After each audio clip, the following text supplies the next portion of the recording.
G'day students. I just want to quickly go through the task that's coming up, just so that anyone who's been away can have a quick look.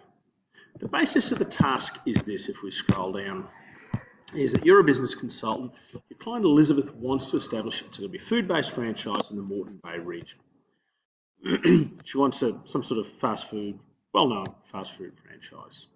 So she's approached you for business advice, and you have to investigate an appropriate franchise and make a recommendation to Elizabeth where she should or should not invest. So let's have a think. Pretty much any franchise business can operate in the Moreton Bay region. And to start with, we're going to think about how she's going to finance that. You can see down here she's got $250,000. One of the benefits of franchise businesses is often they have a few pathways to help people buy. If they have, let's say it's a $500,000 business, to make that gap between the $250,000 and the $500,000. There's a little bit about Elizabeth's background that she'll have to take into account there. She lives at Redcliffe, so that might be something you take into account, maybe something in the area. And you can do some primary and secondary research around this idea. Primary is research that you actually do yourself. So like a survey on how well people know the business would be a great little piece of primary research. And you're going to have to make a recommendation whether you proceed or not.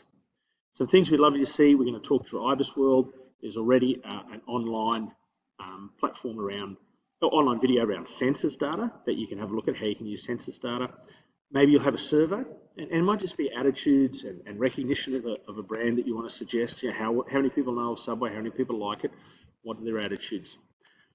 So going through here, describing the business. So remember, each of these words in bold are effectively linked to a criteria. The describe criteria can describe Elizabeth's situation, the franchise that you recommend, and the environmental factors, the factors outside of the business as well. In the context of starting the business, the options she has to finance the business, so that's the explain section. How could she finance it? She's got $250,000. And also then the strengths and weaknesses of buying a franchise business given Elizabeth's situation. So do a little bit of research on that. That'll probably be secondary research. You'll go to articles. There are plenty of articles to talk about strengths and weaknesses of franchise business. Then you've got to put together a couple of analysis tools, a SWOT and a PESTLE. So remembering PESTLE, political, economic, socio-cultural, technological, legal, and environmental situations. SWOT is looking at the business, the strengths, weaknesses, opportunities, threats. Then you can find some relationships, patterns, and trends. A gentle reminder, you need a couple of relationships, a couple of patterns, a couple of trends. They're plural from the SWOT and the PESTLE. You can't just make information up at this. You've got to look back at your SWOT and your PESTLE. So here we're going to draw some stuff. And if it's not in there, if you want to comment, for example, on a trend that's not in your, maybe in your PESTLE, maybe you want to talk about rising interest rates, well then go and pop it in and then talk about it at the end. Then you've got to evaluate the franchise using a couple of business criteria: efficiency, effectiveness, stakeholder satisfaction.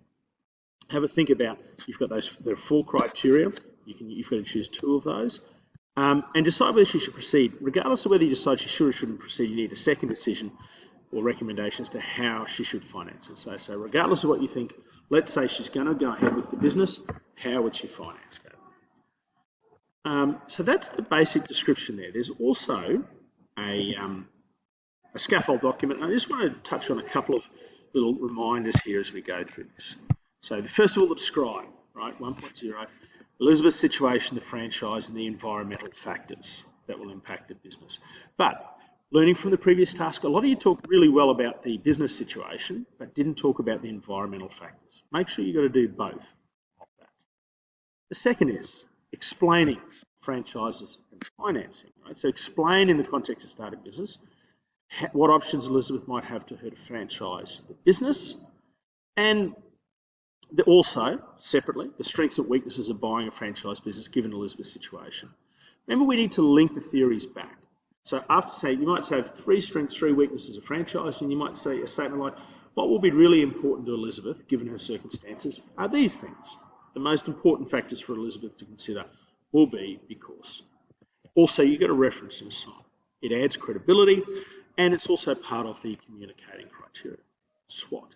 Select data and information. Now, from primary and secondary sources for both the SWOT and the PESTLE, and I've put the learning down here. You need to include both business information. Most of us are really good at business information and data. Data is like business numbers. Don't just talk about rising interest rates, maybe talk about what interest rates were 2 years ago and what they are now. Don't say that there's economic growth in the region or population growth in the region. Put some figures behind it. The population 10 years ago was, in the Moreton Bay region, was 400,000, now it's 500,000. You've got to have data in there to get a good result. I've got an example of a nice one there, right? You can see there's some business data. Just use the percentage rate, rising inflation, the impact it has on the business, and what it goes. So a really good point in a SWOT will have a reference, business information data, and how it impacts, in this case, the franchise opportunity. So let's see if this one has it. We're talking about rising interest rates. It does have a stimulus. What's it going to cause? More expensive purchasing costs. So they're talking about the impact, and it also has some data. That's a nice point in a SWOT. Synthesizing relationships, patterns, and trends. The important thing is you've got to have at least two relationships, two patterns and trends. So here's a great example from the previous one, right? So talking about a key trend, links to the analysis tool. We're not just making information up at this stage, we're pulling things from an analysis tool. It's got to have a current impact in the business now, and what might mean in the future. So the use of technology, more customers are opting for online shopping, that's what's happening now, and in the future, it's going to be in Negalia to have a strong online presence and an easy-to-use platform.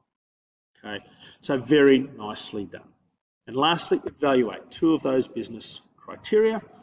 I think what often works well as evaluation is the table.